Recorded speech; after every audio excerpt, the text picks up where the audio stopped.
carpenter lived at Oxford with his wife and a clerk, an impoverished student of astrology and constellation. This clerk was called Nicholas. Nicholas teases the young wife, Allison. He tells her that he died for her love. She sprang away from him, refusing to kiss him, but he followed her, crying for mercy and speaking fairly.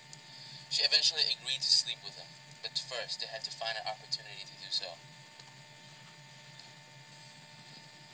Another clerk named Absalom, with curly golden locks, was also mad in love with Allison. He sings to her through the windows at night, wooing her, but alas, there was no point because Allison was already so in love with Nicholas. Nicholas had come up with a plan.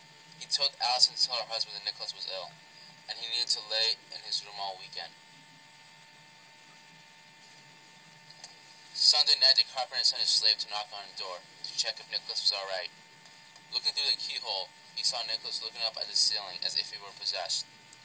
The slave knocked down the door and waked Nicholas to speak with him.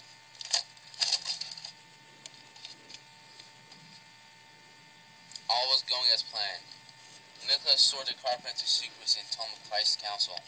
According to his reading, the following Monday, there would be a flood that could possibly drown the world. The carpenter became terrified. Nicholas told him to take large wooden tubs, one for each of them, and hang them in the roof full of supplies. Then wait.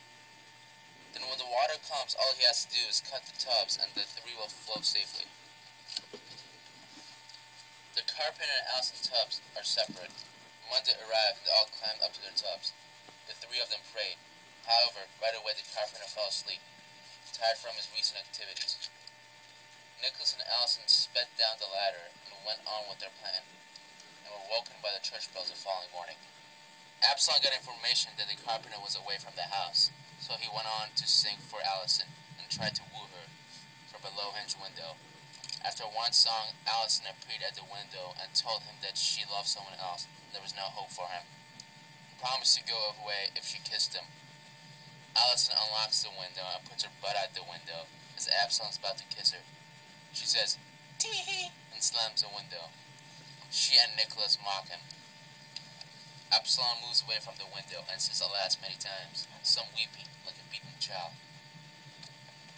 He made his way to a blacksmith shop. Now he does not come for Allison at all.